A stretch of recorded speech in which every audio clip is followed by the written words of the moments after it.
এই আনন্দ নাড়ু দেখতেও যেমন সুন্দর, খেতেও হয় ভারী মজার।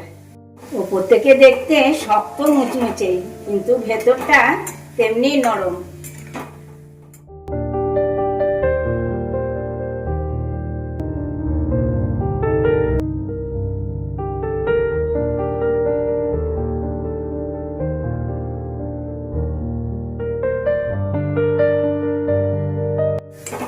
এই নাড়ু তোমরা 1 মাস স্টোর করে রেখে খেতে পারবে।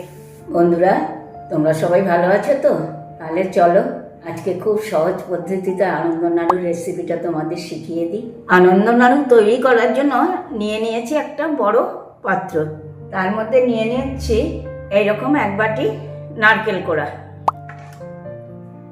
এই নারকেল কোড়ার মধ্যে নিয়ে নিচ্ছি এইরকমই 1 বাটি চিনি। আরেকটা মজা কি জানো? এই আনন্দ নাড়ু করার জন্য সবই কিন্তু এক মাপের জিনিস নিতে হবে।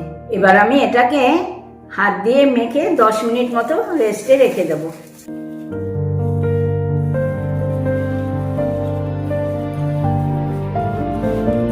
এই দেখো, নারকেলটা চিনি দিয়ে মাখা হয়ে গিয়েছে। এটা 10 মিনিটের মধ্যেই এটা থেকে কিরম জল বেরিয়ে যাবে। এই দেখো, নারকেল কোড়াটা থেকে কেমন জল ছেড়ে দিয়েছে। এই সময় দিয়ে দেবো এইরকমই 1 বাটি আটা। দেব ওই বাটিরই 1 বাটি ময়দা। দিয়ে দেব ওই বাটিরই 1/2 বাটি সাদা তিল। কেন বলো তো? তিল বেশি হলে অনেক সময় ফেটে যাওয়ার সম্ভাবনা থাকে। এবার এগুলো সব একসাথে আমি খুব ভালো করে মেখে নেব।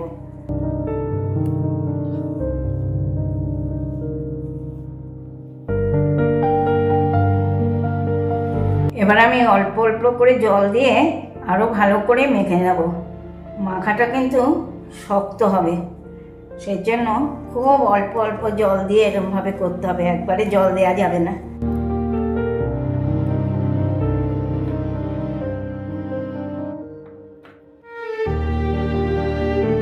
এই দেখো কি সুন্দর এটা মাখা হয়ে গিয়েছে। আরে তোমরা এইরকম করেই মাখবে, শক্ত করে, তা নাহলে কিন্তু নাড়ু পাকাতে পারবে না। এবার আমি এক এক করে নাড়ুগুলো পাকিয়ে নেব।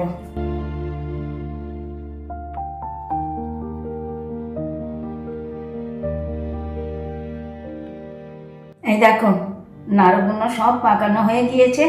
এবার এগুলোকে আমি ভেজে নেব। একটা কড়া আমি গরম হতে বসিয়ে দিয়েছি। কড়া গরম হতেই দিয়ে নিচ্ছি কিছুটা সাদা তেল। তেল গরম হতেই আমি এক এক করে আনন্দ নাড়ুগুলো ভেজে নিচ্ছি।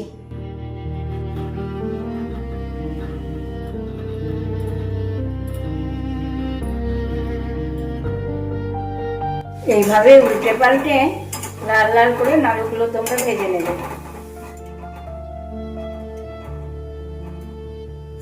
এই দেখো, লাল লাল হয়ে ভাজা হয়ে গিয়েছে। এবার আমি এগুলোকে তুলে নিচ্ছি।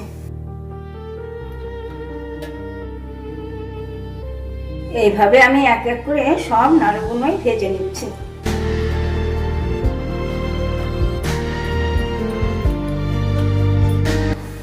এই দেখো, এক এক করে আমার সব নাড়ুগুলোই ভাজা হয়ে গেল। কি বন্ধুরা, কত সহজে বানিয়ে ফেললাম না এই আনন্দ নাড়ুর রেসিপিটা?